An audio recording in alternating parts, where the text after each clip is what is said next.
Is Nintendo losing its soul? This is a recent article posted by IGN and a video with that exact title that has the internet ablaze. I've seen so many people talking about this, and because of that, I want to talk about this, both the reaction, our reaction to the reaction, but also if there's any merit at all to this lengthy article and video posted by IGN, in which the author is basically, asking that exact question: has Nintendo lost its soul? Which is kind of a hard thing to define. My take is that the author is trying to define it as basically Nintendo is not making the same creative decisions as they did in the past. My main issue with it, though, is they basically expressed that in the most provoking way or provocative way possible. Like, has Nintendo lost their soul? Like, that is so provocative. They had to have known what they're doing with that. Even if, having read the article, I don't know if I disagree with, like, even most of it or everything in it. But I still think that, I think two things, though. I think, one, this is a very poorly timed article. And two, I think they expressed the actual point of it very poorly overall. But I do want to touch on the actual points of it as we go through this. But John, what's your overall reaction to this article? A little bit overblown, both in the article and in the internet. Just typical thing. Things happen that are nuanced, and people are like, boom. And generally, I don't agree with a lot what they said. Like, there's a lot of stuff that you get an interesting like insight of their view on like Nintendo's past, and I think that's an important thing that I want to talk later on. Is like their past and their current versus their current. And it's like Nintendo goes through phases, and this feels very similar to that of a Super Nintendo era, if you think about it. Yeah, I mean, that's an interesting point, because something the author basically says is that the Switch 2 is a Switch 1 with better graphics, or more graphics, as they put it. Guess what the Super Nintendo was? That was a Super Nintendo, exactly. Yeah. And so, one of the points the author continued to make is that the Switch 2 is an iterative console, and it's like, yeah, it is. And I think it kind of feels to me that the author is kind of cherry-picking points to support their overall narrative of Nintendo losing their soul, which... it seems like an odd time to be asking this question in a time when the overall industry seems to be not even entirely knowing what it's doing at this point. Like, Microsoft, who knows where that's going as a platform. Yeah. Sony dropping physical media and only having 12 exclusives on the PS5 across the entire... Oh my gosh. Yeah, it's pathetic how few exclusives the PS5 have. Oh my, is that real? Only 12? I think it's only 12. It was less than 20 at the least. It's crazy. Whereas Nintendo already has more exclusives on Switch 2 in its first year than PS5 has had in its 5 or 6 years on the market. So, oh my goodness. So that's why the timing of this article seems so strange. Like, why all of a sudden are we asking if Nintendo has soul when I would say there's many other companies that could ask that question more of. But at the same time, go ahead, John, please. And the iterative console thing is like, what other consoles are all iterative consoles? Like, every other one is like, Nintendo's the only one that take risks. And it's like, you have that expectation now. It's like, Nintendo Switch 1 was built off of like base stuff that you find off the shelf. It was definitely something scrapped together as scrapped together as well as Nintendo would scrap together something. Switch 2 feels like a polish of that. So I think it makes more sense that this one was iterative versus like something like the GameCube, N64 to GameCube, which was very drastic and different, even though it was technically iterative. Right. It's interesting because Nintendo is often iterative until they can't. When the market forces them into a position where they really have to revolutionize how they are, which is how we got to the Switch. That's what arrived us there, was Nintendo following up their biggest failure of a console in their entire history. And one more, Nintendo's not afraid to make failure of products, like maybe that talking flower in the background you have there. Absolute failure of a product. Jesus, that thing's going off constantly. Or maybe it's a winner in that sense. It's always advertising itself, right? But yeah, I think the problem... So, a couple things. One, the outrage over this article is definitely overblown, because, like, who cares? Like, who really cares what IGN's saying? And not in the sense that that they can't say it, or that we shouldn't let them have that space to say it. It's more like, Nintendo doesn't need any defending right now. Like, they are on top of the world. They are king of the mountain. The Switch 2 just it's still breaking sales records. Like, who cares if IGN says Nintendo has lost its soul or not? It's not affecting Nintendo. They're still going to be around. I don't really care myself. Like, even if I disagree with that specific question, why do you care?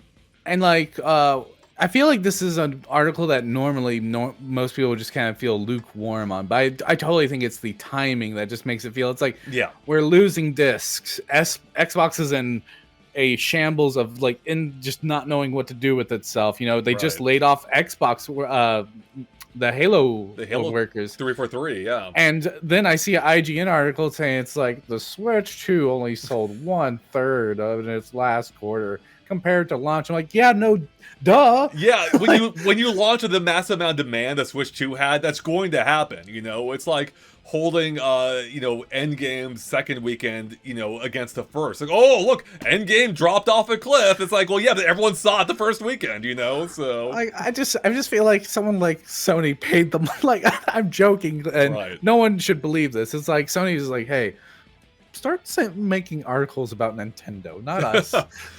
That's exactly it. The timing does seem not like to not be reading the room right now, right? With Sony really just upsetting everyone at the moment with their dismissal of physical media, Xbox having that very extremely unclear future, and both companies not really having. I mean, it's funny to be asking, is Nintendo losing its soul? Well, like, what soul does Sony and Microsoft have? Do they have anything? Did they ever have one? Yeah, exactly. And to that point too, like, how much of a soul could any like publicly owned company really even have, right? And that's why I think this is such a poorly framed article, because I think there is a point that the author may have had, which more is that is Nintendo operating perhaps more safely today than they have in the past. And I think there is an argument to be had there.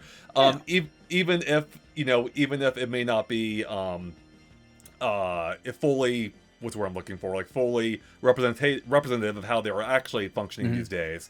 But in any case, I think you could make the argument. But when you ask, is Nintendo losing like its very purpose, its soul, like what made them Nintendo, in this time when the rest of the industry is kind of like pooping itself, it just does seem like oddly timed and not really understanding what's happening in the aggregate. So I think the moment of time when you really need to ask yourself, is Nintendo's losing its soul, is when they don't put the artist first in the workplace, because that's what's been driving all their like big decisions down. Is like they take risks with Splatoon and stuff. That was leading because they wanted new artists, new creatives to try something different, and then question what fits. And if they don't do that anymore, that's when we'll immediately feel it. When they don't have that like artist-driven philosophy of creativity, of doing something new and different. Well, now see, that's an interesting point, because on the one hand, I do feel like Nintendo is still expressing creativity.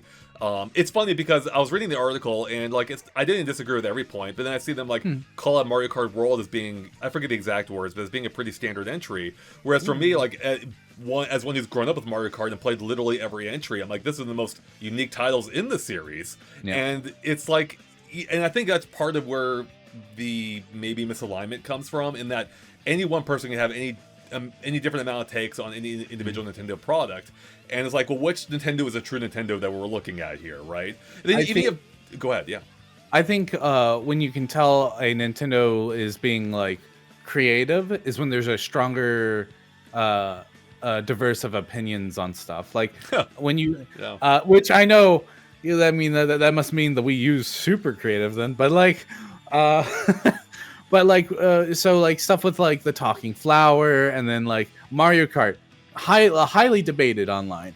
I find it as one of the most polished, and finally one of the ones that feel balanced. I've always had issue where it's just like this, like in Mario Kart 8, the one person breaks away, turn around, but it's interesting. And then they talked about the remakes, which is a very interesting thing. I find, because like if you look at the Halo's remake, one of my main issues with the Halo is it just doesn't quite match the energy. It's still enjoyable, but like it's like a little notch. And then if you compare it to Star Fox, it also kind of never quite it did a good job of like revitalizing it, and it did also add new stuff like that online multiplayer. So it's like, I think that's Nintendo is like trying to figure out like right now how to handle nostalgia.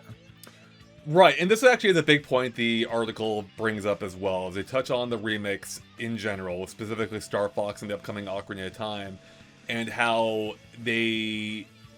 I think they used it as an example of Nintendo kind of playing it safe and you know, just kind of like mining that nostalgia without really bringing anything significantly new to the table. They mentioned by comparison Capcom and how they've reimagined Resident Evil as a better example of how they think remakes should be handled, with it being more kind of like, you know, in a way commentary on the original, with it bringing, you know, new ideas and revisiting kind of the ideas of the original without remaking it one-to-one. With Star Fox, you know, absolutely didn't do, be it outside of the presentation. It's very true to the original, which some people have liked.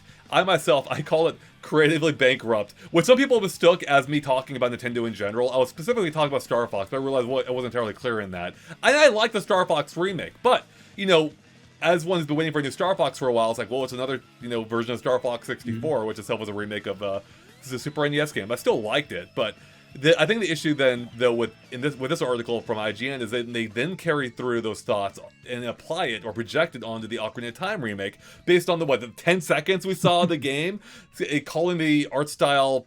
Do you remember what he said specifically? Basically, it's like that generic kind of Unreal vibe to it, Unreal Engine vibe. I think they were talking about.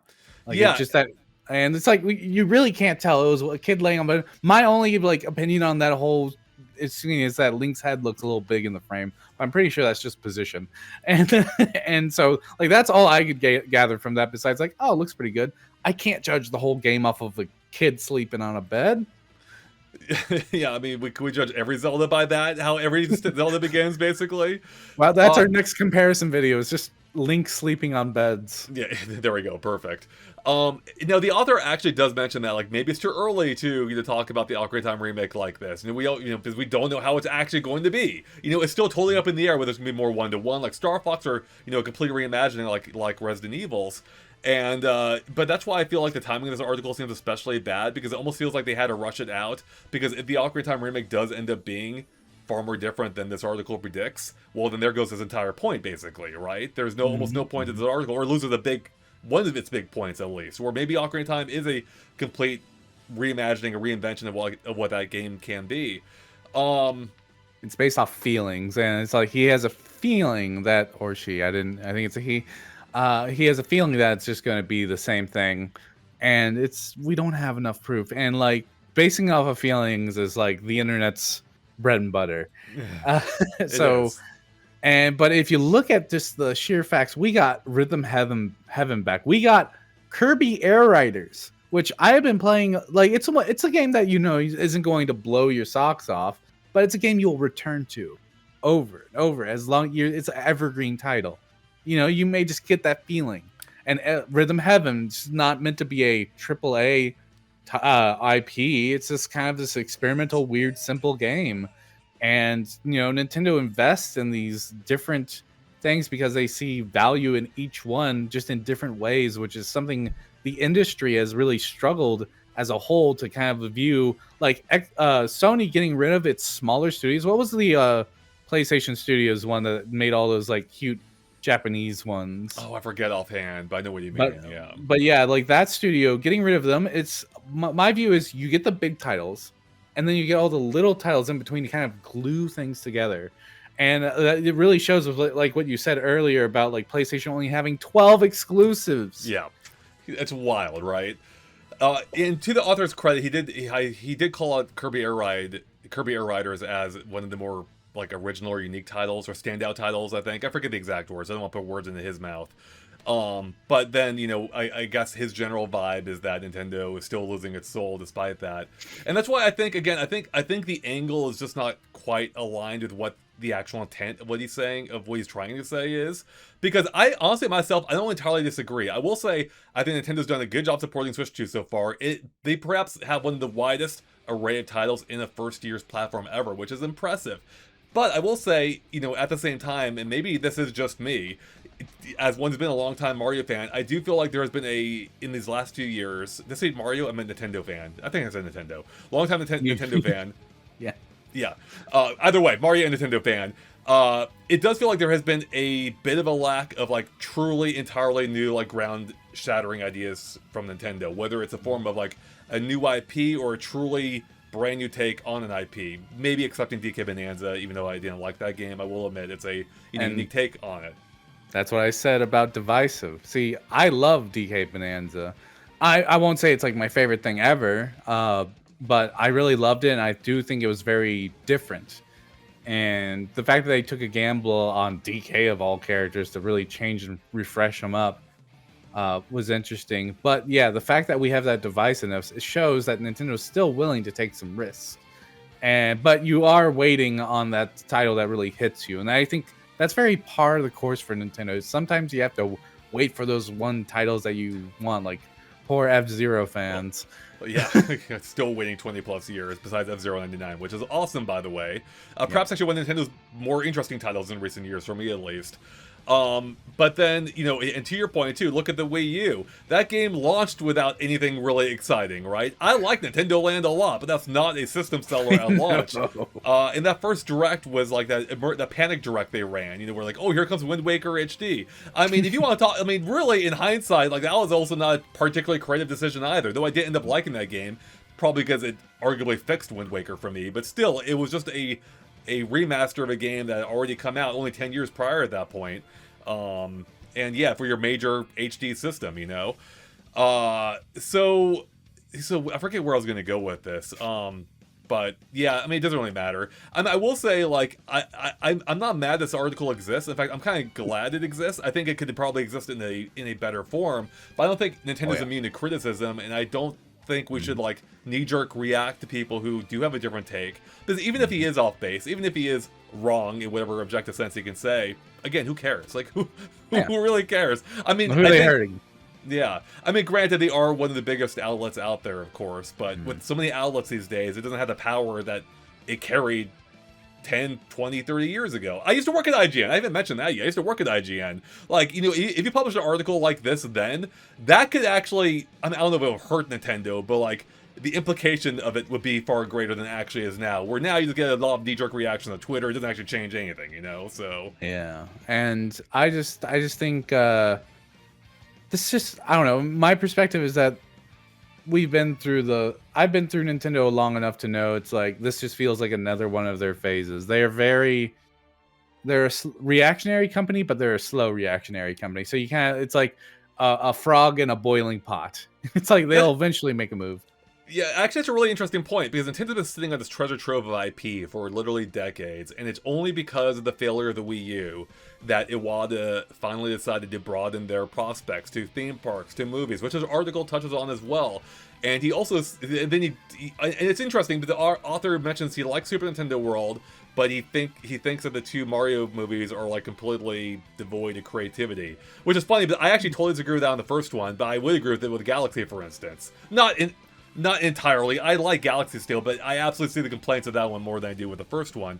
But then at the same time, you know, Super Nintendo World, it's cool, but I also wouldn't say it was like anything super revolutionary by theme park standards either. It's like so again, theme park. Yeah, you're right. It's a theme park. You know, it's kind of a standard theme park, and I honestly think you could probably do Nintendo even better than they did. Though there are elements that they do well. I don't want to take away from it either, but it's just interesting that you can pinpoint, like, you know, one thing as being super creative, being the theme parks, and like lambast the movie for, you know, being largely a similar type thing, where you're reimagining this IP in a new medium, you know.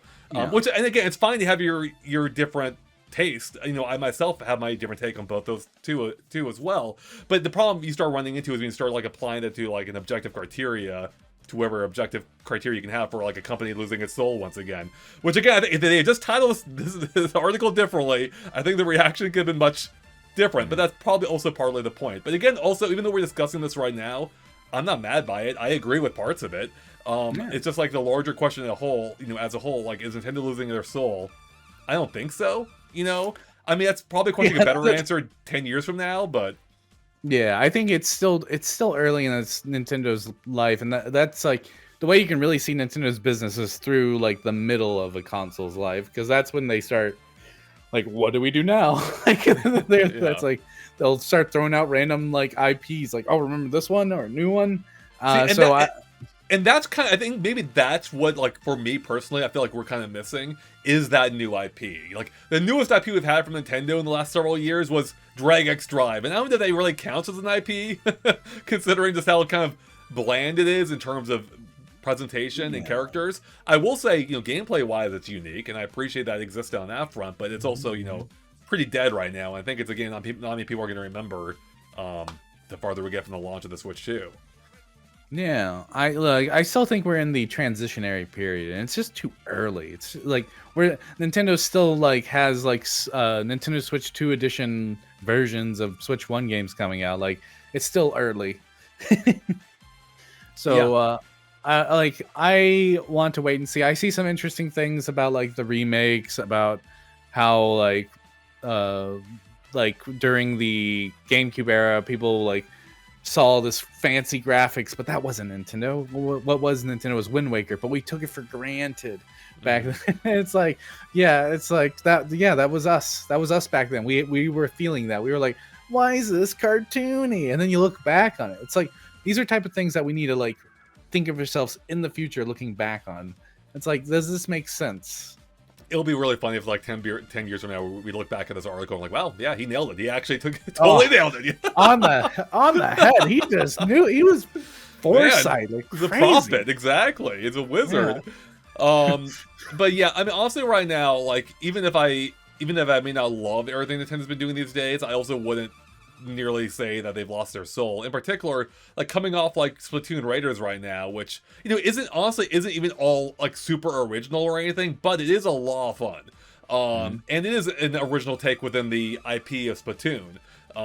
You know, it's something we haven't quite seen before, a looter-based shooter with Splatoon, and it's like, this is cool, this is fun, and I had a blast with it. And you know, and even if Nintendo is losing their soul, like, if we're still having fun with the games, how much does that really matter? Yeah, like I've been having a lot more fun with Star Fox on this one than I've ever on the 64. I think as a kid, I barely scraped by beating the game, but with the new one, I'm digging into the challenges. I'm doing the online multiplayer. It's been fun to really do that, even though it's still the same game. It's not really that different. I could have done that on the NSO if I wanted to, but something about the new version I just really want to lock in on. Well, and I guess I'll speak to the author's point, though, that Nintendo is just updating these games, these older games, in a safe-ish manner in order to reach a new demographic, i.e., make more money. You know, and I think they would consider that like a. And I think, well, Nintendo's got already billions of dollars. Like for how small they are as a company, they have a massive treasure trove, like war chest, if you will. And so I mean, like, I forget what the numbers were. Like, this was even 10 years ago, like, or 15 years ago when Nintendo was failing in the Wii U era. There was a number going around how Nintendo could make like 10 Wii U's and still survive. You know, they could like bomb 10 generations in a row and be okay. Yeah. So yeah, I do hope they take more interesting risks. We're seeing that with a little bit with like, stuff like Drag X Drive. Like, I'm sure that was just a much more smaller development team, and it was different. It didn't land for me, but like the fact that they did it, maybe it landed for someone else. And it represents like a crowd that doesn't often get representation, which I think is great. So I think, you know, just as long as they stick to that early phrasing of like variable pricing, but not so much of the pricing part, but more like variable risk factors. That's what I want to see Nintendo do. Yeah, that's a good way of putting it. Yeah, I like the, not just variable pricing, variable risk factors. And I would definitely like to see more big, I don't know if I call it a big swing, but more swings along the lines of Drag X Drive, even if that, you know, the execution wasn't exactly on point. But I do like that they were trying something new, and I want to see more of that from Nintendo. Because again, I don't think there's any doubt that Switch 2 is an iterative console, and I think also for me personally, part of why I don't want to call it a problem, but I think part of the lack of excitement with a lot of the Switch 2 generation for me is that the hardware isn't bringing anything itself new to the games. Because as one who used to grow up in Nintendo, I remember when every piece of hardware would bring something new to the table, you know, beyond just tech specs, but like, you know, digital or analog input, analog triggers, motion controls, and now the Switch 2, you know, didn't really add a whole lot in terms of inputs outside of mouse mode, which even Nintendo's barely been using, outside of, again, DirectX Drive, which I appreciate it existing on that front. I just wish everything surrounding that game were better. So yeah, I do think in that sense Nintendo is playing it a little bit safer these days than they may have historically at some points in their past. But at the same time, again, it's hard for me to say that Nintendo has lost its soul when they still show their creativity in so many ways, both in-game and even outside of games. Yeah, I feel you. As someone who loves Nintendo when they take the big risk of trying something new, like we used Screen Tablet, which evolved into the Switch, and the Switch 2 is basically a kind of a culmination of all their past. It has motion controls, it has now mouse controls, it has this 2-player split screen, so you can always have 2 players at any moment. It does not have analog triggers. Sad. Well, come on, Nintendo, bringing that back. And you know, I think they're using all that hardware to then represent the innovative ideas through gameplay. But it's still early in its lifetime, and that's me just making an assumption. Like, we have to see it to believe it. And while I've seen like little glimpses of it, it's still what, a year? Has it been a year? A full year yet? Just a little over a year. Just a little over a year for the Switch 2. Little over a year.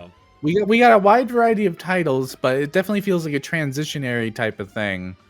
And, you know, as we get to see more, like once we're in like the middle life of this game, I think that's where we'll really feel what the Switch 2 is all about. Like right now, too early to tell. It's a nice hardware, some good software so far, great third-party support.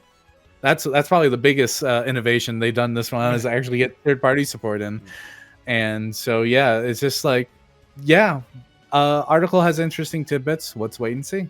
Yeah, I mean, that's exactly it. It just, it seems a little premature to be saying Nintendo is losing their soul when other companies have have even less of whatever. They've already lost it. They've already lost it. All right, I don't have much more there was for us to say about this article. I do think in a vacuum it's kind of interesting, and I don't think the article like is entirely wrong at every point it made. And I think the reaction to it is a little overblown, but at the same time, you know, the article is kind of inviting that too by design. Oh yeah. Asking that pointed question. So, John, any final points you have about this article or Nintendo having a soul or not? Well, has IGN lost its mind? No, I'm kidding. I'm kidding.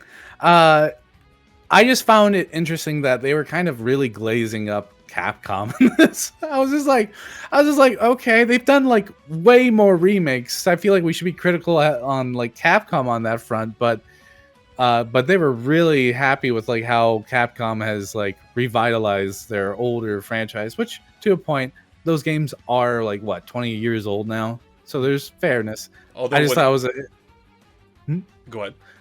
I just thought it was just weird to strictly say it's like, oh, but when Capcom does it, it's great.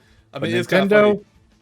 Yeah, it kind of also shows the subjectivity of it all because there's like an infamous YouTube video from a pretty big creator, Crowpat, I think is his name.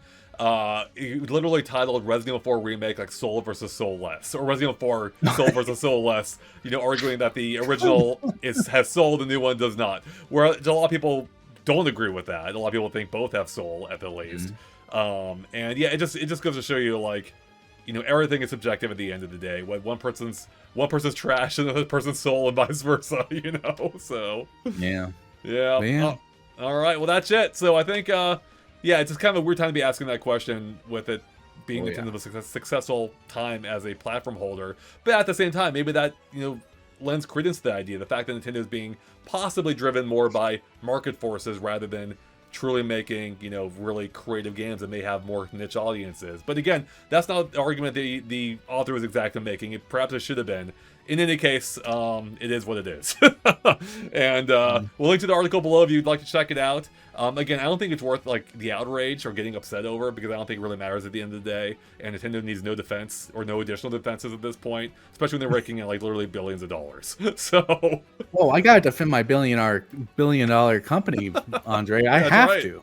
Yeah, that's right. Think of the shareholders, John. What about them? Shareholders. Oh. Yeah. All right. there you have it, everyone. Our commentary is even longer than the original video it was at this point, I think. So with that, thanks for watching. Let us know in the comments below what you think of this. Is the article off base? Are we off base? Are we all off base? We'd love to hear your thoughts. Thanks for watching, everyone. We'll catch you later. Bye. See ya.